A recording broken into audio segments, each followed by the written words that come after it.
Hey loves, Chad Putman here, coming at you with my fifth video in my sex positive series. Happy post Valentine's Day, happy Sunday evening. I'm sure you're watching this on some other day, but got my second win, got the zoomies, yeah. And did some grounding today, putting some plants in out front with the hubby, and was just listening to some music, and I'm just pumped, dancing with the kitties, and yeah, wanted to bring this next video to you. And sex positive video number 5 is going to be about sex in recovery. What does that look like for you? If you're a person that has ever struggled with addiction, whether it's addiction with alcohol or substances, or if you struggled with mental health and you've found a program of recovery and you are trying to figure out how to have a sex life in recovery without blowing up your shit, I wanted to share my experience, strength, and hope with you this evening. So here goes. Oh, wait. This is my message to you. Don't worry about a thing. Cause every little thing's gonna be alright.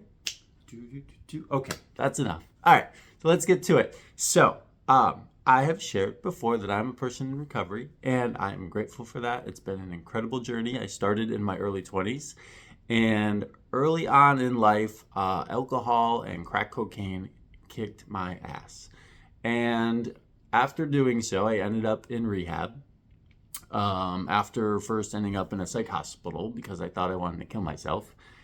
After I dropped out of college and moved back home with my parents and ended up in a psych hospital. And then I ended up with a drug and alcohol counselor who was like, you should think about not smoking weed and drinking alcohol anymore. And I was like, no, that's a terrible idea. And so eventually went along for the ride, jumped into a rehab in Elmira, New York called New Dawn, and later ended up in Binghamton, New York because of LGBTQ plus AA meetings. So yay for that. AA in Binghamton, LGBTQ, wonderful. I slept with a lot of the people in the meeting, I will say. The dudes, anyways. Okay, so that's the conversation, right? So here we are, walking into this world of, okay, let's not use substances anymore. And then you have all these beautiful men or not so beautiful men, or men that I was attracted to or not so attracted to, and the opportunity to have sex. And I was just like, that's what I'm going to do now. If I'm not going to drink, I'm not going to do drugs, I'm going to have sex. And so, yeah, so that happened. So that was my first run at recovery. And I would say that it ended rather poorly. So, yeah, so I ended up in rehab, and then I ended up in a halfway house in Binghamton. And then I moved into a 3/4 house, and I happened to live up the hill from an adult bookstore. And so I just happened to spend way too much time in the adult bookstore, hooking up in the video booths and out and about, and hopping in cars and going for rides. And so, yeah, so I ended up missing curfew one night, and they ended up kicking me out of the 3/4 house because I broke the rules. And so then I was homeless in Binghamton, and was going to be losing my benefits, which were paying for my health care, my housing, and everything because I broke the rules. And so there I was at the YMCA, and the Y said, well, you need $300 to stay here. And I was like, I don't have $300. And so out on the street I went. They had all my stuff. And so I tried actually a little round of prostitution. I was a terrible prostitute, though, because I'm terrible at collecting money. So I hooked up with one dude, and that was a hot mess. Actually topped him. And he was like, if you in my ass, I will kill you. So I was like, I'm going to go. So I grabbed my clothes and ran down the stairs and got dressed as I was running out the door. Yeah. And then probably a few hours later, I just happened to be near the one of 2 or 3 gay bars in Binghamton. And I got picked up by a dude who became my 9-10 month boyfriend. And I moved in with him. And it just so happened he loved alcohol, loved to party. and later on learned that he also loved crack cocaine. Yeah, so that didn't end well. 9 months later, I weighed 115 pounds. I was psychotic and I couldn't keep a job and ended up in rehab number 2. So this time around, I was like, you know what? Maybe I should give this sex thing a break, right? I found myself a good sponsor. His name was Charlie, and his motto was meetings, meditation, and masturbation. I thought, why not? Okay. So I knew I blew up shit the first time around, right? So the first time I was having sex with all the dudes at the gay AA meeting, I was hooking up at the adult bookstore, and that led to getting kicked out of the program and thrown out on the street and then meeting my crack boyfriend.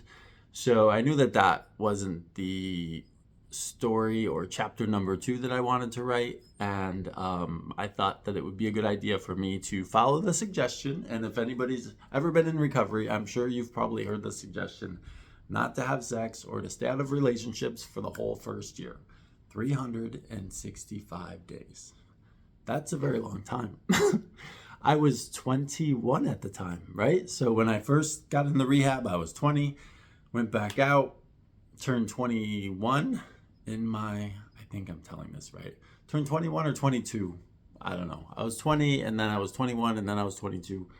Ended up in my second rehab. Actually, this was Conifer Park in Schenectady, which I would later move to, meet my husband, and have an incredible life. But yeah, I actually went to Conifer Park in Schenectady, New York, and then ended up back in Binghamton, where I ended up back in the same halfway house that I was in before that I got kicked out of. But I very much remember sitting in a chair much like this, talking to the folks that run that program, crying, asking for a second chance, because it had only been, well, about a year since the last time I was in the program and got myself kicked out for breaking the rules. And so here I was back asking them for another chance, and I was a mess. And I was very grateful that they gave me that mess, and I was scared to death because I just got my ass kicked by my addiction. So I was ready to do anything I needed to do to stay sober. And so that happened, and yeah, so I made a commitment, and I was in it. Like I was good. I made it a whole year. I mean, I'm just talking about simplifying it. It was tough, I'm sure. I don't remember a lot of it. I remember just kind of being busy with meetings and trying to do the right thing and moving through the program and eventually getting into start my associate's degree at Broome Community College. So I think I tried to stay distracted as much as possible, and I certainly avoided spending much time with other guys that I was attracted to because I knew that I would probably want to have sex with them or do something with them. So I tried to avoid that situation as much as possible. But yeah, so if you are somebody who is looking at trying to get sober, right, and you've been down the road of having some recovery time, and you find yourself in a situation where either hooking up for sex or relationships is something that drags you back out into active addiction, it may be worth giving it a shot and not having any sex or being in a relationship for a whole year. And if you can't do that, maybe do it for 6 months. If you can't do that, maybe do it for 90 days. But that's how I got sober, and then was blessed to have 25 years sober, right? I will say, you know, and I've shared in other parts of my story, sex and recovery. I mean, I ended up getting married and moving, you know, living in Schenectady, as I mentioned. I have been and am participated in Sex and Love Addicts Anonymous meetings. Soon, I don't know exactly when during my marriage. I guess it was sometime around 2016, maybe before that. That I had, actually it was around the time we bought our house, and I cheated on my husband, and I freaked out because like we just bought a house, and I felt really bad about that, and I didn't want to be that person. I wanted to be monogamous, and so I ended up getting involved with Sex and Love Addicts Anonymous, which is a pretty cool program with pretty cool people. And there was this vibe in the Albany area where I was living near, in upstate New York, and there was probably 20 or 30 dudes, and a majority of them being gay men. And we would get together, and there was like this, I think, Tuesday night SLAA meeting, which was really fabulous, and made some really incredible friends at that meeting. And so for 5 years, I was part of that fellowship. And, aside from being sober from drug and alcohol use, I was very much involved in SLAA and committed to my husband and monogamous and doing that whole thing. And yeah, and then in 2016, actually, the name whom we will not speak was elected and beat Hillary Clinton. We remember that, right? I'd actually run for office. Let's just Google me.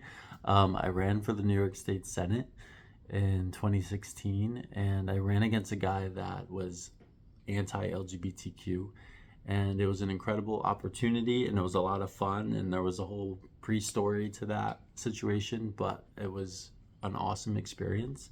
And so I did that, and I think after losing that race, and then like this whole thing with the orange dude that became president the first time, I was just like, you know what, fuck it. I'm gonna go do my thing. So then I started doing the nudie pictures on the phone, and I started jumping back into the mix and hooking up with dudes and etc. etc. And so I started to get back on the apps, Grindr and Scruff and all of that. And so eventually, my husband became aware of what I was doing, and so we ended up getting to couples therapy. And a big realization for me at that time was that I'm not a monogamous person. That's not who I am. I'm polyamorous. I love to meet and engage with lots of different guys for lots of different reasons, that have lots of different experiences, and that's okay. I don't have to participate in this, let's just say, a heteronormative culture that is Puritan based, that says that I shall find one female human being, marry that person, have sex after I'm married to make babies, and then refrain from sex the rest of my life, right? So that's not me. I am proudly gay. I am proudly polyamorous, and I'm okay that I don't do monogamy. It's not my thing. And if I'm going to be hooking up with somebody or in a relationship, then that person hopefully can love me for who I am, because I love them, and we're all made just a little bit different, and that's okay. So that happened. That was a big revelation for me in my couples therapy. It led to us opening up our relationship and getting into a throuple. Maybe that's a video for another day. Throuple was an experience. The three of us living together with a cat and 3 cats and a dog and doing that thing in Schenectady. It was a lot of fun. Beautiful human being. And so we did that. And then on my apps, as I've shared before, I met somebody who introduced me to crystal meth. Despite the fact being a social worker, despite being 25 years sober, despite working in the field of addiction, helping people get off drugs and stay sober and using medication-assisted treatment, I found myself smoking meth and taking G and doing all that crazy shit in hotel rooms for months and months and months and months and months. And it was bad. And I had to resign my job and upend my life, and ended up packing everything up in little boxes, leaving it behind really, and just heading off to Puerto Rico to start a new chapter. My midlife crisis became my midlife opportunity. And so here it is again, right? So now I'm back in the mix, person in early recovery, and I'm down in Puerto Rico, and I'm going to meetings back in the AA world, and had a lot of really good people down there, really good queer community, straight community, super friendly, super loving, super compassionate. But the only SLAA meeting was in Spanish, and my Spanish, I just never got it, but that's okay. But I did a lot of AA meetings down there and was super grateful for everybody. But I, didn't feel that making a commitment not to have sex in my first year of sobriety was that important to me this time around. And so I was on the apps and I was hooking up with people and I was just doing my thing in Puerto Rico. And let me tell you, there's nothing. Oh my God. Yummy, yummy, yummy, yummy. Lots of good times. Okay. So that was me in Puerto Rico in early recovery, my first 9 months. But then one night, I ended up on Instagram, but I think we initially connected on one of the apps.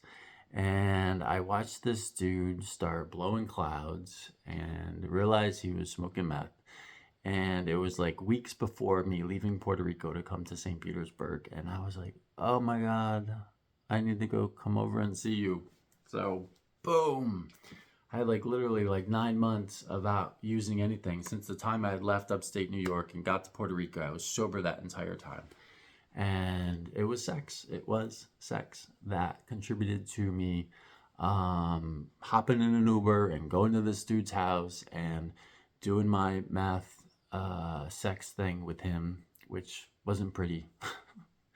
When somebody has to ask you multiple times in an evening, are you okay? Are you sure you're okay? Are you okay? You know you're not okay. And so, yeah, so that was that kind of nightmare thing. But that was tied to sex, certainly. So then, yeah, that freaked me out. And I was also preparing to come here. And I had to tell my husband that I had a reoccurrence with meth before coming here because we were looking at possibly getting a house in Tampa, St. Petersburg area. And so, yeah, that was a little frightening because he freaked out. And, but I just kind of let go and what was going to be was going to be. And so I ended up coming here and getting settled in St. Petersburg and got involved in AA meetings here and was doing the gay AA meetings, wasn't sleeping with anybody, but then was on the apps and thought one night, instead of going into the adult bookstore, not the adult bookstore, instead of going into the gay bathhouse in Tampa, I would go hook up with this dude, and that seemed safer. But then when I got to his place, he had meth on his dresser, and I ended up using all night with him and got crazy, crazy high. And he sent me out the door super high at 6 in the morning on a Monday. And I didn't dare go far, so I ended up driving back to the bathhouse, putting myself in a sling, and hanging out there for 4 hours, and snapping out of it 4 hours later, thinking, oh my God, I did it again. Sex and drugs. And so there I was, super freaked out. And so I talked about it at my meeting. And it just happened to also be around the time that the CMA, Crystal Meth Anonymous meeting, started to pick up in the St. Pete area. And so I was blessed a billion times to meet my CMA, Crystal Meth Anonymous family. And the rest is history.